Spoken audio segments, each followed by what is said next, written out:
Assalamualaikum warahmatullahi wabarakatuh. Perkenalkan, nama saya Farid Miftahul Aras dengan NIM PO 713902285 dari jurusan D3 Farmasi. Baiklah, saya di sini akan melakukan penyuluhan yaitu tentang obat tradisional. Sebelum itu, kita harus mengetahui terlebih dahulu apa pengertian dari obat tradisional. Nah, obat tradisional adalah sediaan atau ramuan bahan-bahan alami yang berasal dari tumbuhan, hewan, mineral, atau campuran dari bahan-bahan tersebut yang digunakan dalam pengobatan berdasarkan tradisi turun-temurun. Di Indonesia, penggunaan obat tradisional sangat beragam dan telah menjadi bagian dari budaya dalam menjaga kesehatan, mengobati penyakit, serta meningkatkan daya tahan tubuh.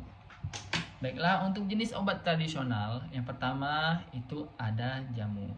Jamu adalah obat tradisional Indonesia yang terbuat dari bahan-bahan alami seperti akar, daun, kulit batang, bunga, atau biji dari berbagai jenis tanaman.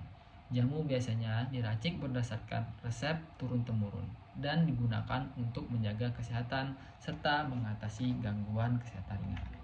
Baiklah, untuk yang kedua yaitu ada fitofarmaka. Nah, fitofarmaka adalah obat yang berbahan dasar alami yang telah diuji klinis dan terbukti aman, serta dia itu efektif untuk pengobatan.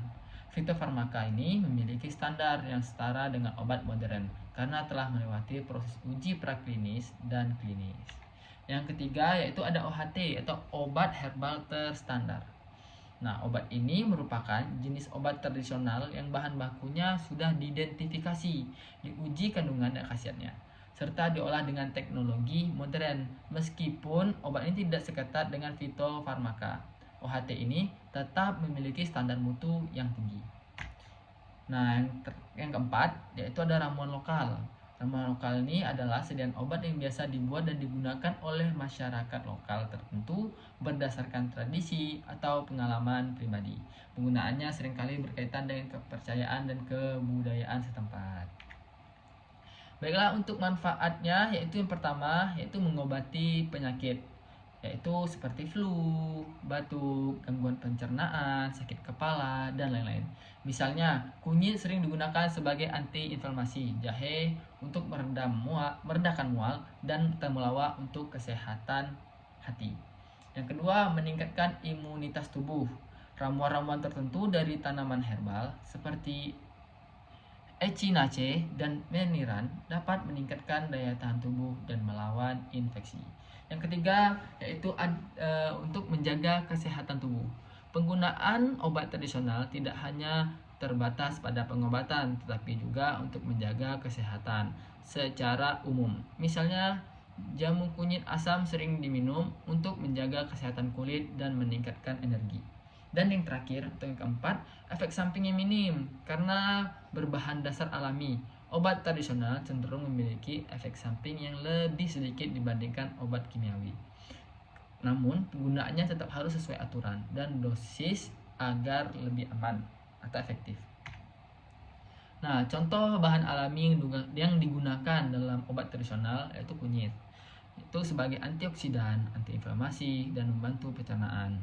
Yang kedua ada jahe, mengurangi mual, membantu meredakan nyeri sendi, dan memperbaiki fungsi pencernaan.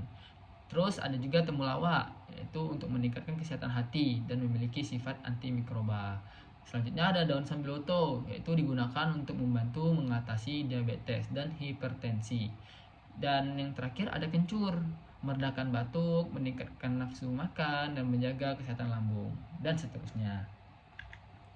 Nah, untuk kesimpulan, obat tradisional ini memiliki peran penting dalam dunia kesehatan, terutama di Indonesia yang kaya akan beraneka ragam hayati dan budaya. Meski begitu, penting untuk menggunakan obat tradisional dengan bijak, memperhatikan dosis, dan jika perlu berkonsultasi dengan ahli kesehatan.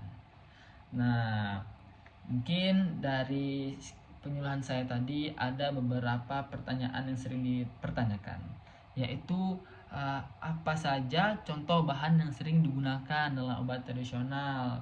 Nah, jawabannya itu ada beberapa contoh bahan yang sering digunakan dalam obat tradisional. Antara lain seperti kunyit tadi, atau bahasa latihan kurkuma longa, yaitu sebagai anti-inflamasi. Nah, yang kedua adalah jahe, yaitu Zingiber officinal.